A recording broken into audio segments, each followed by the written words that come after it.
Hakim-Hakim pasal 11 sampai 15. Yefta dan Gilead. Adapun Yefta, orang Gilead itu adalah seorang pahlawan yang gagah perkasa, tetapi ia anak seorang perempuan sundal. Ayah Yefta ialah Gilead. Istri Gilead melahirkan anak-anak lelaki baginya. Setelah besar anak-anak istrinya ini, maka mereka mengusir Yefta. Katanya kepadanya, "Engkau tidak mendapat milik pusaka dari keluarga kami, sebab engkau anak perempuan lain." Maka larilah Yefta dari saudara-saudaranya itu dan diam di tanah Tob. Di sana berkumpullah para petualang-petualang yang pergi merampok bersama-sama dengan dia.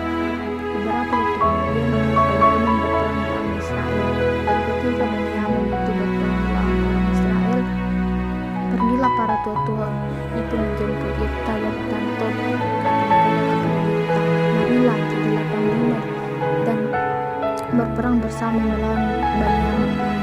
Tapi kata Yefta kepada para tua-tua Gilead itu, "Bukanlah kamu sendiri mengisi aku dan mengisi aku dari keluargaku, sekarang kau mengambil dan waktu kami terdesak." Kemudian berkatalah para tua-tua Gilead kepada Yefta, "Memang kami datang kembali sekarang dari kami, ikutlah dengan kami berperang melawan Benyamin, maka engkau akan mencambuk kepala atas kami dan seluruh penduduk Gilead."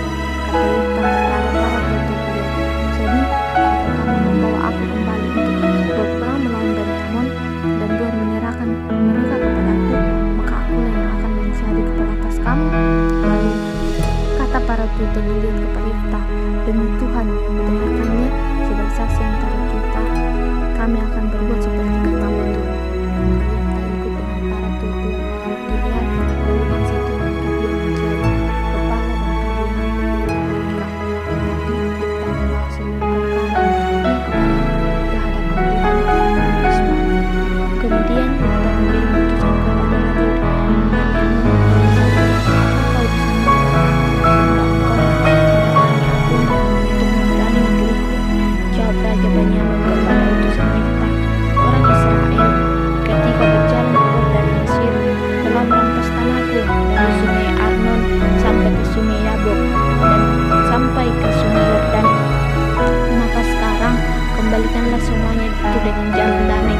Lalu Yefta mengirim pula utusan kepada Raja Benyamin dengan pesan, "Beginilah kata Yefta, orang Israel tidak merampas tanah orang Moab atau tanah Benyamin, sebab ketika mereka berjalan keluar dari Mesir, orang Israel melalui padang gurun sampai ke laut Teberau dan tinggal. Tiba di Kades, ketika orang Israel mengirim utusan kepada Raja negeri Edom dengan permintaan, 'Izinkanlah kiranya kami berjalan melalui negeri ini.' Tetapi Raja negeri Edom tidak mau mendengar. Mereka mengirim juga utusan kepada Raja negeri Moab, tetapi raja ini menolak. Maka Israel tinggal di Kades.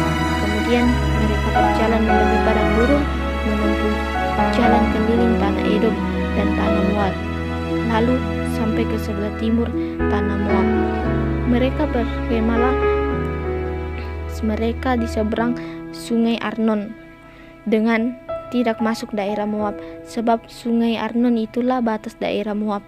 Lalu orang Israel mengirim utusan kepada Sihon, raja orang Amori, raja di Heshbon, dan orang Israel meminta kepadanya, "Izinkanlah kiranya kami berjalan melalui negerimu ini sampai ke tempat yang kami tuju." Tetapi Sihon tidak percaya kepada orang Israel yang hendak berjalan melalui daerahnya itu, maka dikumpulkannya seluruh rakyatnya. Ia berkemah di Yahaz, lalu berperang melawan orang Israel. Tetapi Tuhan Allah Israel menyerahkan Sihon dengan seluruh rakyatnya ke dalam tangan orang Israel, dan mereka dikalahkan, sehingga orang Israel menduduki seluruh negeri kepunyaan orang Amori, penduduk negeri itu. Demikianlah dimiliki orang Israel seluruh daerah Amori itu, dari sungai Arnon sampai ke sungai Yabok, dan dari padang gurun sampai ke Yordan. Maka sekarang Tuhan Allah Israel telah merebut milik orang Amori bagi Israel umatnya. Apakah engkau hendak memiliki pula tanah mereka itu? Bukankah engkau akan memiliki apa yang demikianlah kami memiliki segala direbut bagi kami oleh Tuhan Allah kami. Lagi pula, apakah engkau lebih baik dari Balak bin Sipor bagimu? Pernahkah ia menuntut hak kepada orang Israel, atau pernahkah ia berperang melawan mereka ketika orang Israel dia memiliki Sihon dengan segala anak kotanya di Aroer, dengan segala anak kotanya, dan di segala kota panjang kedua tepi sungai Arnon selama 300 tahun. Mengapa pada waktu itu engkau tidak melepaskan kota-kota itu? Jika tidak bersalah terhadap engkau, tetapi engkau berbuat jahat terhadap aku dengan berperang melawan aku. Tuhan hakim itu, dialah yang menjadi hakim pada hari ini antara orang Israel dan Bani Amon. Tetapi Raja Bani Amon tidak mendengarkan perkataan yang disampaikan kepadanya oleh utusan-utusan. Lalu Tuhan memerintah ia berjalan melalui daerah Gilead dan daerah Mesir, kemudian melalui Mispa dan Gilead, dan dari Mispa di Gilead ia berjalan terus dari daerah Gaza. Lalu bernasarlah Yefta kepada Tuhan, katanya, jika engkau sungguh-sungguh menyerahkan Bani Amon itu ke dalam tanganku, maka akan keluar dari pintu rumahku untuk menemui pada waktu itu aku kembali dan Israel bagi Bani Amon mencari hati itu, dan aku akan mempersembahkannya sebagai kemenangan aku. Kemudian berjalan habis itu berperang melawan Bani Amon, dan Tuhan menyerahkan Bani Amon ke tangannya. Dia mengumpulkan kepala anak-anak besar di antara mereka melalui daerah Aroer sampai pada Rimon, 20 kota baginya, dan sampai kepada Gerar, sehingga Bani Amon itu tunduk di depan orang Israel. Ketika Yefta turun dari Mispa ke rumahnya, tampaklah anak-anaknya yang keluar mengusung dia dengan memukul rebana serta menari-nari. Dialah anaknya yang tunggal, selain dari dia tidak punya anak laki-laki atau anak perempuan. Dilihatnya dia, dikoyakkannya lah bajunya sambil berkata, "Ah, anakku, engkau hatiku hancur lulu dan engkau mencelakakan aku. Aku telah membuka mulutku bernasar kepada Tuhan dan tidak dapat aku mundur." Tetapi jawabnya kepadanya, "Bapa, jika engkau telah membuka mulutmu bernasar kepada Tuhan, maka perbuatlah kepada aku sesuai dengan nasar yang kau ucapkan itu, karena Tuhan telah mengadakan bagimu pembalasan terhadap musuhmu, yakni Bani Amon itu." Lagi katanya kepada ayahnya, "Hanya izinkanlah aku melakukan hal ini. Berilah keluasan kepadaku 2 bulan lamanya, supaya aku pergi mengembara di pegunungan dan mengisi kegadisanku bersama-sama dengan teman-temanku." Jawab Yefta, "Pergilah." Dan ia membiarkan dia pergi 2 bulan lamanya. Maka pergilah gadis itu bersama-sama dengan teman-temannya mengisi kegadisannya di pegunungan. Setelah lewat 2 bulan, kembalilah ia kepada ayahnya, dan ayahnya itu melakukan kepadanya apa yang telah dia nasarkan. Jadi gadis itu tidak pernah dikenal lagi-laki, dan menjadi adat Israel bahwa dari tahun ke tahun anak perempuan orang Israel selalu 4 hari serta menyerahkan anak perempuan yang lain untuk orang Gilead itu. Pasal 12.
30 anak laki-laki, 30 anak perempuan dikawinkannya ke luar kaumnya, dan 30 anak perempuan diambilnya dari luar kaumnya untuk anak-anak lakinya.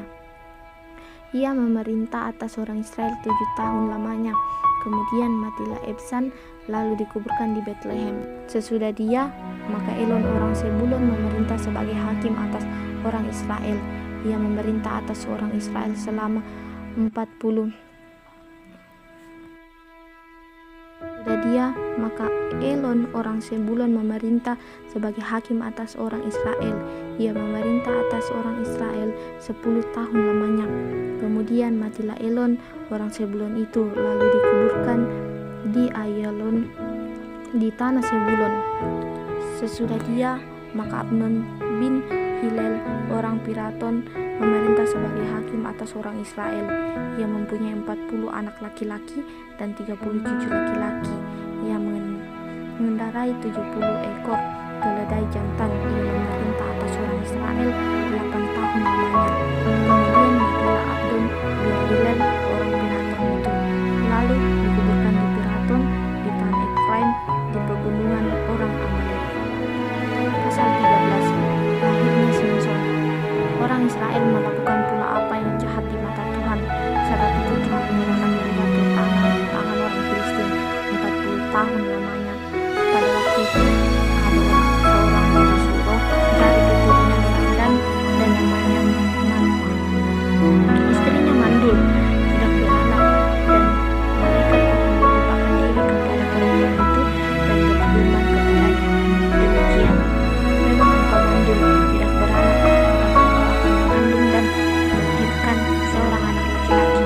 Oleh sebab itu, peliharalah dirimu, jangan minum anggur dan minuman yang memabukkan, dan jangan makan sesuatu yang haram, sebab engkau akan mengandung dan melahirkan seorang anak laki-laki. Kepalanya takkan kena pisau cukur, sebab sejak dari kandungan ibunya anak itu akan menjadi seorang nasir Allah, dan dia akan memberi penyelamatan orang Israel dari tangan orang Filistin. Kemudian perempuan itu datang kepada suaminya dan berkata, telah datang kepadaku seorang abdi Allah yang rupanya sebagai rupa malaikat Allah.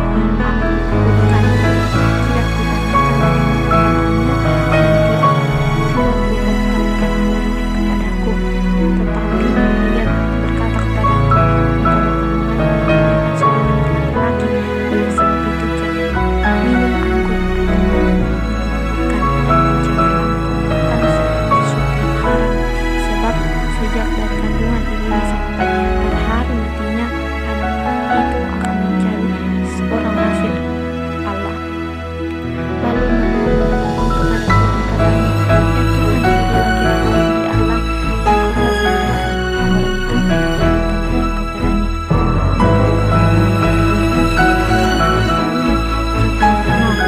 lalu datanglah dan membunuh Ishak yang kekuatan itu akan menggunakan bicara impan itu dan menjawab kepada perempuan itu harus menahan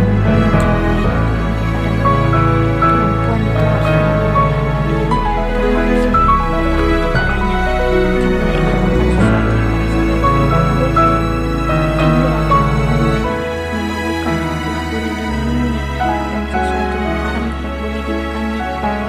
Dia harus berpegang pada segala yang kuperintahkan kepadanya. Kata Manoah kepada malaikat itu, perkenankanlah kami menahan engkau di sini, supaya kami mengolah anak kambing bagimu. Tetapi jawab malaikat itu kepada Manoah, sekalipun engkau menahan aku di sini, hidanganmu tidak akan kumakan. Tetapi jika engkau hendak mengolahnya dan menjadi korban bakaran, persembahkanlah itu kepada Tuhan, sebab Manoah tidak mengetahui bahwa dia itu malaikat Tuhan. Kemudian berkatalah Manoah kepada malaikat Tuhan itu, siapakah namamu? Sebab apabila terjadi yang kau katakan itu, maka kami hendak memuliakan engkau. Tetapi jawab malaikat Tuhan itu kepadanya, mengapa engkau juga menanyakan namaku? Bukankah nama itu ajaib? Sesudah itu Manoah mengambil seekor anak kambing dan korban sajian, lalu mempersembahkannya kepada Tuhan di atas batu. Lalu diperbuatnya keajaiban. Sementara Manoah dan istrinya memandanginya sedang menyala api itu naik ke langit dari Misbah. Maka naiklah malaikat Tuhan ke dalam menyala api Misbah itu. Ketika Manoah dan istrinya melihat hal ini, sujudlah mereka dengan mukanya sampai ke tanah. Sejak itu malaikat Tuhan tidak lagi menampakkan diri kepada Manoah dan istrinya. Maka tahulah Manoah bahwa dia itu malaikat Tuhan. Berkatalah Manoah kepada istrinya, kita pasti mati sebab kita telah mengenal Allah. Tetapi jika istrinya kepadanya, seandainya Tuhan hendak membunuh kita, maka tidaklah ia menurunkan malaikat untuk membersihkan dari tangan kita dan tidaklah ia akan memberikan semuanya itu kepada kita dan tidaklah ia memperdengarkan hal-hal yang dilakukan kepada kita pada waktu saat ini. Lalu perempuan itu melahirkan seorang anak laki-laki dan memberikan Simson kepadanya. Anak itu menjadi besar dan Tuhan memberkati dia. Mulailah hatinya tergerakkan oleh Roh Kudus Tuhan di Mahaneim dan yang terletak di Sora dan Esitaol. Pasal 14. Perkawinan Simson dan teka-tekinya. Simson pergi ke Timna dan di situ ia melihat seorang gadis Filistin. Ia pun memberitahukan kepada di Timna aku melihat seorang gadis Filistin, tolong berikan menjadi istriku.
Kerangka singa itu dan juga madu.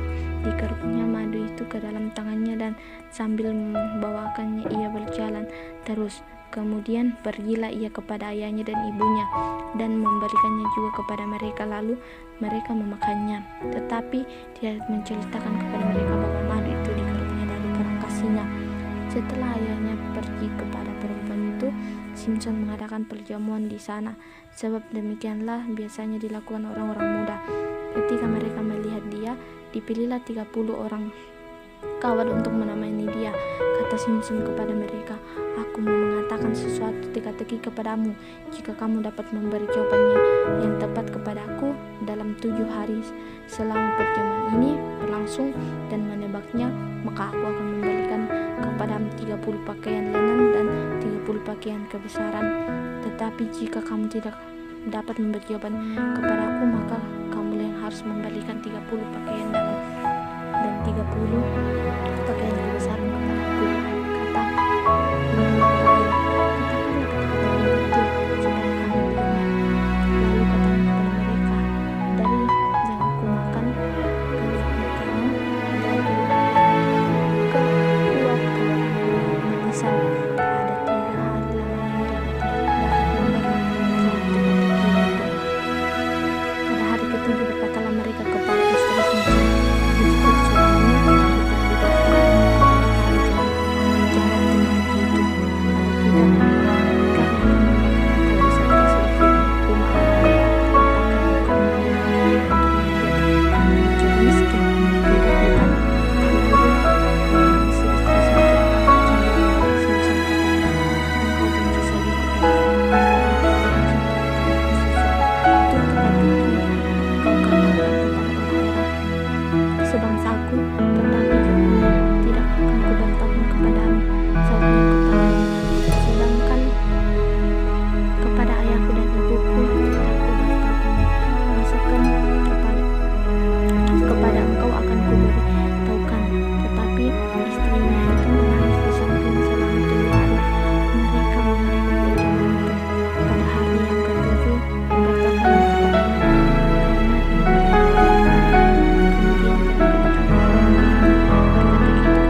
sebagai gantinya. Lalu kata Simson kepadanya, sekali ini aku tidak bersalah terhadap orang Filistin. Apabila aku mendatangkan celaka kepada mereka, maka pergilah Simson dan ditangkap 300 anjing hutan, diambilnya obor, diikatnya ekor dengan ekor dan ditaruhnya sebuah obor di antara tiap-tiap 2 ekor. Kemudian dinyalakannya obor itu dan dilepaskannya anjing-anjing hutan itu ke gandum dengan belum tuai punyaannya orang Filistin, sehingga terbakarlah tumpukan-tumpukan gandum yang belum dituai dan kebun-kebun pohon zaitun. Berkatalah orang Filistin, siapakah yang melakukan ini? Orang menjawab, Simson, menantu orang Timna itu, sebab orang itu telah mengambil istri Simson dan memberikannya kepada kawannya. Kemudian pergilah orang Filistin ke sana dan membakar perempuan itu beserta ayahnya. Lalu berkatalah Simson kepada mereka, jika kamu berbuat demikian, sesungguhnya aku tak akan berhenti sebelum aku membalaskannya kepadamu. Dan dengan pukulan yang hebat, ia meremukkan tulang-tulang mereka. Lalu pergilah dia dan tinggalkan berdua di bukit batu utama. Lalu majulah orang Filistin dan berkemah di daerah Yehuda serta mengejar ke Lehi. Berkatalah orang-orang Yehuda, mengapa kamu menyerang kami? Lalu jawab mereka, kami maju untuk menutup Simson dan memperlakukan dia seperti dia memperlakukan kami. Kemudian turunlah 3.000 orang dari suku Yehuda ke gua di batu hitam dan berkata kepada Simson, tidakkah kau ketahui bahwa orang Filistin berkuasa atas kita? Apa juga yang telah kau perbuat terhadap kami? Maka jawablah kepada mereka, seperti mereka memperlakukan aku, demikianlah aku memperlakukan mereka. Kata mereka kepadanya, kami datang ke sini untuk mengikat dan menyerahkan engkau ke dalam tangan orang Filistin. Tetapi jawab Simson kepada mereka, bersumpahlah kepadaku bahwa kamu sendiri tidak akan menyerang aku. Lalu kata mereka kepadanya, tidak, kami hanya mau mengikat engkau dan menyerahkan engkau ke dalam tangan mereka, tetapi membunuh engkau kami tidak mau. Maka mereka mengikat dia dengan 2 tali baru dan membawa dia dari bukit batu itu. Setelah sampai ke Lehi, Filistin menembak dia dengan bersorak-sorak, maka mereka semua bertubuh atas dia dan menekan pada tangannya menjadi seperti lubang wangi yang telah harus dimakan api, dan segala pengikatnya hancur tangan di tangannya. Kemudian ia membawa sebuah keledai yang masih baru, diberikannya tangannya, dipelihnya dan dipukulnya mati 1.000 orang dengan tulang itu. Berkatalah Simson dengan berangkat dan sambut keledai itu ke wajah dan mengikat dan 1.000 orang terpukul. Dan setelah berkata demikian, dengan tangannya kemudian dia mengambil leher itu.